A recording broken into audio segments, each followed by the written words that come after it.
नमस्कार, अस्सलाम वालेकुम दोस्तों। याद होगा आप लोगों को 2019 जब राहुल गांधी सदन में खड़ा होके बोले थे कि ये किसान बिल हम पारित होने नहीं देंगे, किसान बिल को मोदी सरकार वापस लेना ही पड़ेगा, लिख के ले लो। ये बात शब्दशः राहुल गांधी ने 2019 में विधानसभा के पटल पे कहा था। 2019 में किसान बिल के ऊपर राहुल गांधी ने सदन के अंदर क्या बोला था, सुनिए। तो पहले नोटबंदी, फिर जीएसटी, फिर कोरोना के समय उन्हीं 4, 5, 10 लोगों को पूरा का पूरा कर्जा माफ, 10 लाख करोड़ रुपए जो भी था कर्जा माफ। मगर हुआ क्या? जो स्मॉल एंड मीडियम इंडस्ट्री है वो खत्म हो गई। आज ये देश रोजगार नहीं पैदा कर सकता है। भाई यही कॉन्फिडेंस चाहिए, सीधी सी बात। और आज नहीं कल भी ये देश रोजगार नहीं पैदा कर पाएगा, क्योंकि आपने इस देश की रीढ़ की हड्डी तोड़ दी है। किसान की, मजदूर की हड्डी तोड़ दी है। किसान की, मजदूर की, छोटे दुकानदार की, स्मॉल मीडियम बिजनेस की। मगर ये मत समझिए कि ये किसानों का आंदोलन है। ये किसानों का आंदोलन नहीं है। आपको बात अभी समझ नहीं आई है। ये देश का आंदोलन है और ये किसान सिर्फ रास्ता दिखा रहा है। किसान अंधेरे में टॉर्च दिखा रहा है और एक आवाज से ये पूरा देश उठने वाला है। पूरा देश एक आवाज से हम दो, हमारे दो के खिलाफ उठने जा रहा है। सोचते हो कि हिंदुस्तान के किसान को, मजदूर को, छोटे दुकानदार को अपने पैसे से, अपने धन से परे कर सकते हो, ये आप सोचते हो। आप लिख के ले लो मुझसे, किसान 1 इंच पीछे नहीं हटने वाला है। किसान आपको हटा देगा, मजदूर आपको हटा देगा, छोटा दुकानदार आपको हटा देगा, मगर वो पीछे 1 इंच नहीं हटने वाला। आपको कानून वापस लेना ही पड़ेगा।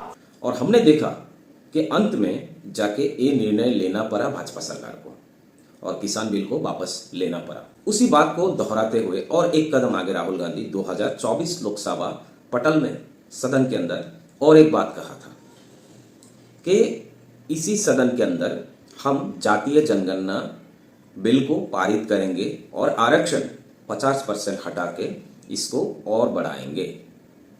वही शब्दशः आप लोग वीडियो में देख सकते हो। जातीय जनगणना 2024 के अंदर राहुल गांधी ने सदन में जातीय जनगणना को लेके क्या कहा था, देखिए। हमारा अगला कदम जाति जनगणना होगा।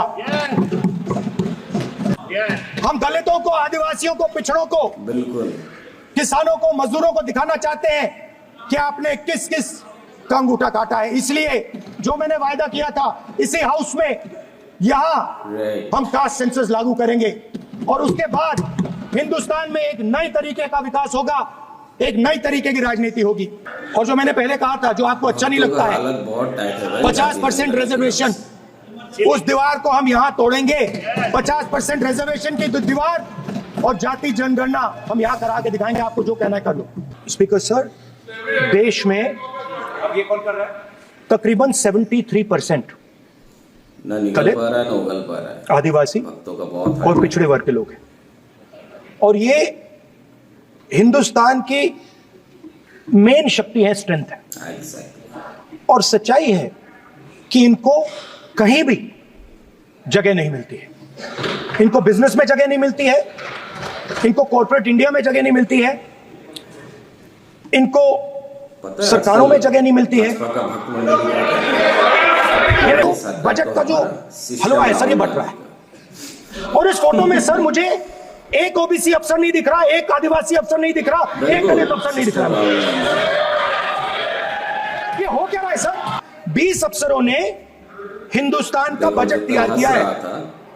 मतलब हिंदुस्तान का जो हलवा है 20 लोगों ने बांटने का काम किया है। ये फोटो देखिए, श्रेय लेते हुए मोदी जी। उन 20 लोगों में से 90% लोगों में से 90% लोगों में से सिर्फ 2 हैं, एक माइनॉरिटी और एक ओबीसी। और इस फोटो में एक भी नहीं है। मतलब फोटो में आपने पीछे कर दिया, फोटो में तो आने नहीं दिया आपने। कोई नहीं आ सकता। और मैं चाहता था कि बजट में यही कॉन्फिडेंस होना चाहिए भाई साहब। जाति जनगणना की बात उठे, जो पूरा देश चाहता है। 95% जाति जनगणना चाहता है। कौन चाहते हैं? दलित चाहते हैं, आदिवासी चाहते हैं, पिछड़ा वर्ग चाहता है, गरीब जनरल कास्ट के लोग चाहते हैं, माइनॉरिटी चाहते हैं, सब चाहते हैं। सब लोगों को ये पता लगाना है कि हमारी भागीदारी कितनी है, हमारी हिस्सेदारी कितनी है। फाइनेंस मिनिस्टर निर्मला राय हंस रहा है भाई साहब, कमाल की बात है, ये हंसने की चीज नहीं है मैडम, जातीय जनगणना की ये हंसने की बात नहीं है। 10 ये महीने जातीय पहले जनगणना है, आप बोल रहे नहीं हिस्ट्री हमको दो, हमको दो। इससे देश बदल जाएगा।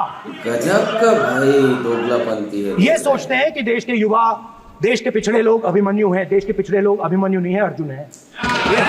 सर, जो भी इस देश में दलितों की, आदिवासियों की, पिछड़ों की बात उठाता है, जो भी उनके लिए लड़ता है, उसको गाली खाना ही पड़ता है। और मैं ये सब गालियां खुशी से खाऊंगा। यही कहना चाहता हूं कि जातीय जनगणना होके रहेंगे और आरक्षण 50% के ऊपर जाएगा जरूर। आप लोग बिंदास होके रहिए और इसी राहुल गांधी जैसे नेता को अपना लीडर चुने, क्योंकि भविष्य देखने वाला ये नेता देश के लिए जरूरी है, जो दूर तक सोचता हो, ऐसा नहीं जो जुमला फेंक के भाग जाता हो। 10 साल तो देख लिया, काफी है, अभी ये टर्म भी देख लो, उसके बाद भी अगर मन नहीं भरा तो चले जाना। ठीक, निकलते हैं। जय हिंद।